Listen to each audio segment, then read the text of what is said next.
मंडळ काळा मारुती चौक ईश्वरपूर सहर्ष सादर करीत आहे आजचा देखावा।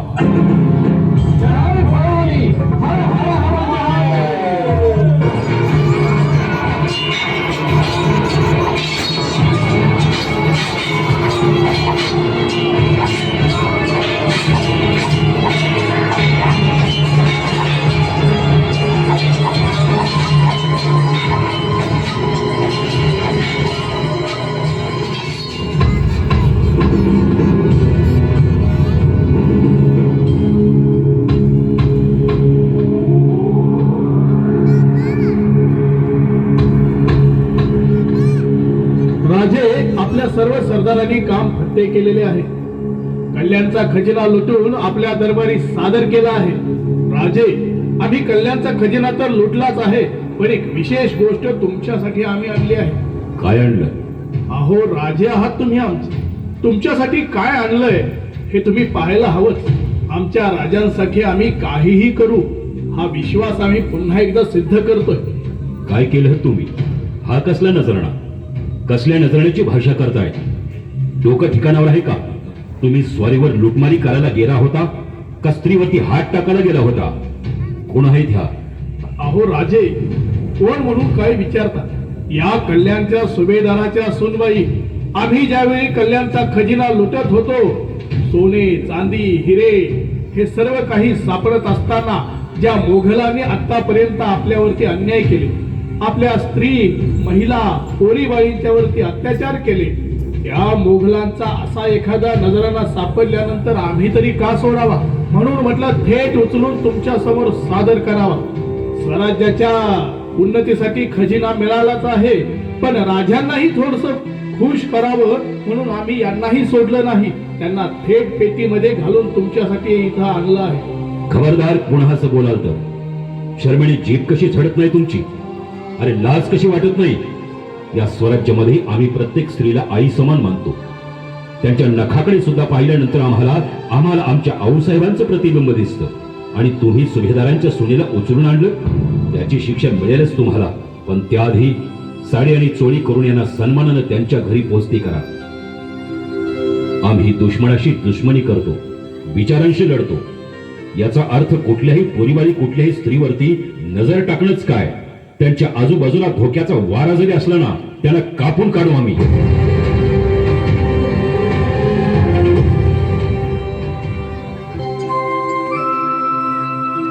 माफी असावी। छत्रपती शिवरायांच्या स्वराज्यातील एका मावळ्याने तुम्हाला त्या दृष्टीने पाहून आमच्या समोर नजराणा म्हणून पेश केल्याबद्दल या स्वराज्याचे छत्रपती म्हणून आम्ही तुमची माफी मागतो। पण खरंच सांगतो, तुम्हाला समोर पाहिल्यानंतर आम्हाला आमच्या आऊसाहेबांची आठवण झाली। तुमच्यामध्ये आम्हाला आमच्या आऊसाहेब दिसल्या। आपणास आपल्या घरी सुखरूप पोहोच करण्याची जबाबदारी आमची। यावे आपण। यांना सन्मानानं यांच्या घरी पोहोच करा। आणि यानंतर राज्यामध्ये कुठल्या स्त्रीकडे कुणी वाकड्या नजरेने जर पाहिलं तर त्याच्या डोळ्यामध्ये शिशाचं तेल ओतलं जाईल। स्त्री सन्मान आणि स्त्रीचा आदर हीच आपल्या स्वराज्याची ओळख असली पाहिजे। आणि हे प्रत्येक माणसामध्ये पोहोचवा। स्वराज्य मिळवणं सोपं आहे, पण स्वराज्याचं सुराज्य करणं अवघड आहे। आणि स्वराज्याचं सुराज्य करायचं असेल तर पहिल्यांदा स्त्रीला सन्मान द्या, तिचा मान राखायला शिका।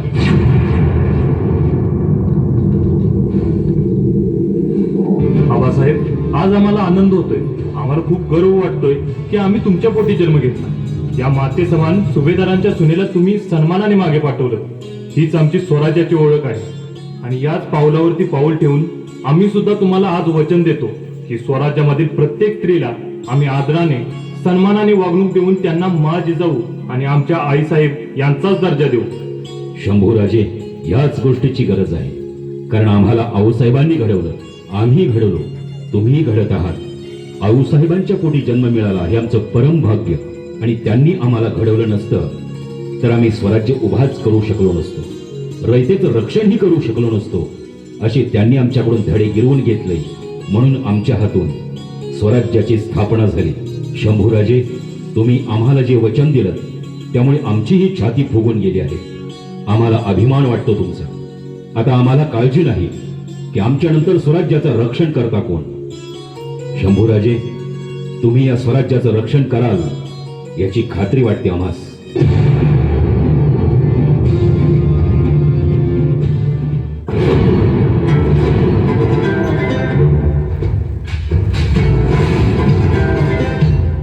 है मोहतरमा, किसके साथ थी तुम? हाँ, कौन था तुम्हारे साथ? किसके पास रुकी थी? हमें तो पता चला है तुम उस शिवा के साथ थी. उस शिवा ने तुम्हें कहीं छुआ तो नहीं? कहीं तुम्हारे बदन पे उस शिवा के नाखून के निशान तो नहीं? खामोश, चुप रहो. तुम्हें क्या लगता है जैसे तुम सोचते हो वैसे ही शिवा सोचता है? हमारे अब्बू जान से ज्यादा, हमारे अल्लाह से ज्यादा अगर हम आज के बाद किसी को पूजेंगे तो वो सिर्फ छत्रपति शिवा को पूजेंगे. कौन है वो शिवा जिसके लिए तुम हमसे ज्यादा पूजने लगी है, हमारे अल्लाह से ज्यादा उसको नवाज रही है? कौन है वो शिवा?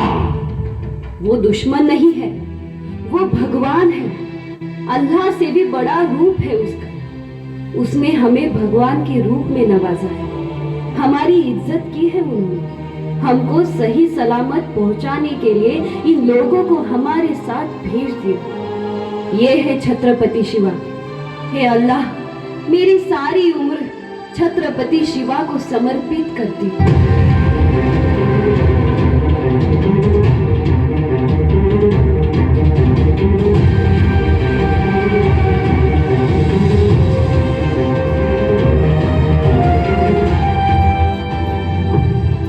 अहो पाहिलं का मंडळी, असा होता आमचा राजा, असे होते आमचे शिवबा, अहो असे होते आमचे छत्रपती शिवाजी महाराज.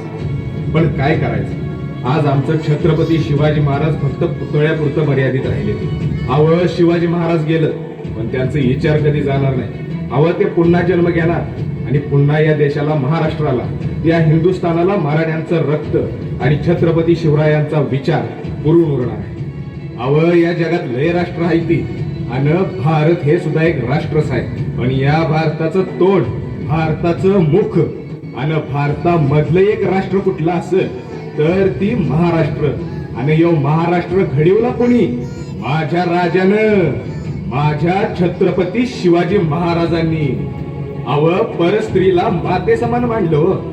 अव फक्त माते समान नाही तर तिला सन्मानानं, तिला साडी चोळी खडा नारळानं वटी भरून तिला घरी पाठवलं.